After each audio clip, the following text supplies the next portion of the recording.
Donald Trump and his administration continuously sold the tax cuts as something that would really help the middle class and working class in America. But as approval ratings in regard to the legislation showed us, Americans weren't buying it, and now we have actual numbers to prove why.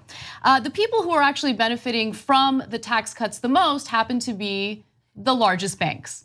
And we have the numbers from the first quarter following these tax cuts, and the numbers are pretty amazing. The big banks have saved $3.6 billion in the first quarter. Let me give you more. The main boost to the banks came from the billions of dollars they saved in taxes under the tax law Trump signed in December.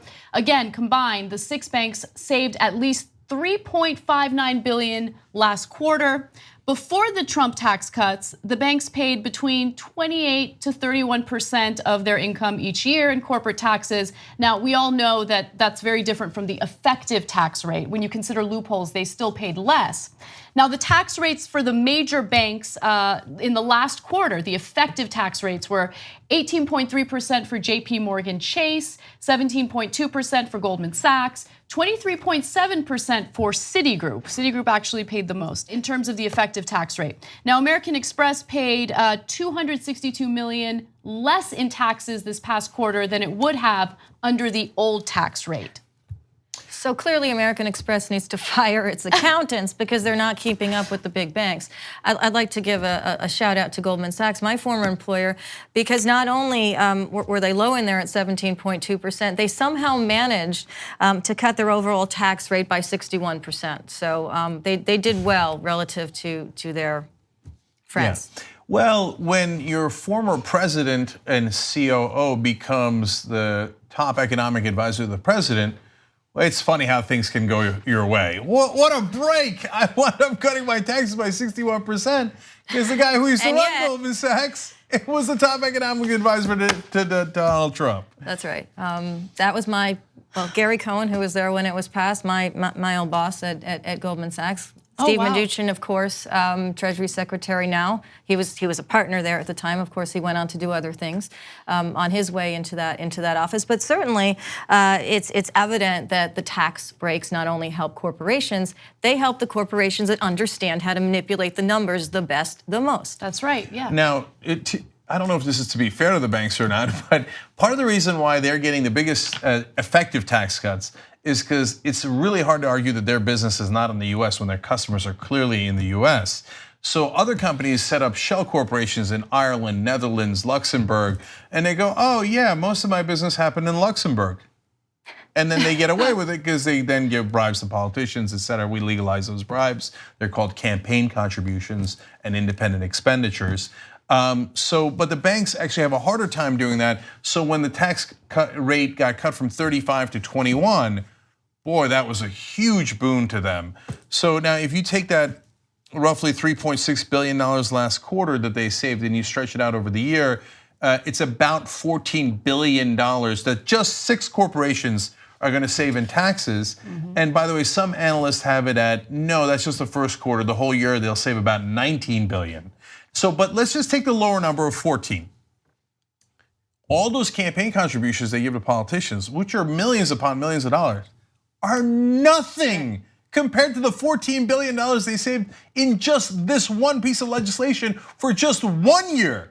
But they get that tax rate year after year after year. Every year they save a minimum of $14 billion going forward. So giving a couple of million bucks to politicians is the best return on investment you can get in America. Okay, so the argument in favor of cutting taxes for the super wealthy is that it's going to help the economy overall, right? Hopefully these banks will trickle on us and they will create jobs or pay people more, but we know that that doesn't happen. So the bank executives have been incredibly transparent about what they do with the savings thanks to this tax policy.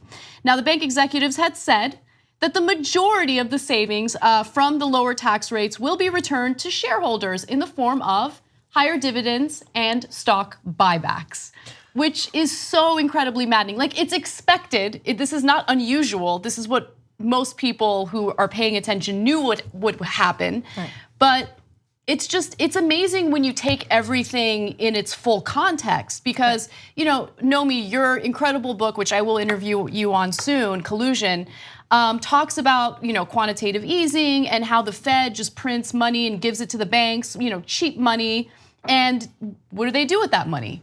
They just buy their own stocks, their own shares. And so they do that, and then they get savings from these taxes, buy their own shares. Right. It doesn't help anyone. It doesn't help consumers, doesn't help Americans. The only people that it helps are these big banks. Right, the CEOs are people who own their shares, who are on their board or whatever else. And sort of going back to something that you said, one of the things that happens is because they do have these businesses in the United States. Those businesses happen to be the people like at Wells Fargo who are paying extra money on their auto loans, right? I mean, the U.S., part of their business for which they are now saving money in taxes are the little people. The places where they actually use that money, besides buying back their own shares to boost up the stock market, which is now artificially high because of that, not because of any value, not because it's going into the real economy, that's another byproduct. The third one is they shift all their trading businesses offshore. So where they are making the most amount of money, that they will put offshore. Where they need to cling on to the Federal Reserve and money in the government for help in a bad situation, they will keep that's called depositors. Those are called real people. So they're actually splitting things three ways. There's the stock buybacks, they're what they're getting out of here, and they're getting tax breaks from it. And there's also the fact that they're putting stuff off book now, even more so internationally, so they can not pay taxes on that. So they've really figured this out and they're paying a very little amount to politicians in order to be able to continue to do that. It's a really good business for them. Yeah. But that's okay, because you at home, you got politicians to allow you to move your money offshore and to do stock buybacks and get extra special tax cuts that last forever for you, right? Oh, you didn't? Huh, that's weird. Yeah. And by the way, effective tax rate is obviously a lot lower than what the corporate tax rate is supposed to be. Weren't they supposed to get rid of those loopholes? Wasn't that the whole argument in regard to tax? We're going to have a postcard of a tax code that was going to include getting rid of loopholes for corporations. Yes. It's a great point, Anna. I hadn't considered. Yeah. Well, look at that. The loopholes are still right there, isn't it? If you want to get the whole Young Turks show every single day, become a member, tytnetwork.com/join. And once you do, you'll be saying, I'm like a smart person. Or you might say, I think it's weird. Or you might say, oops. No, that won't be that one. It won't be that one. It'll be great, trust me. tytnetwork.com/join.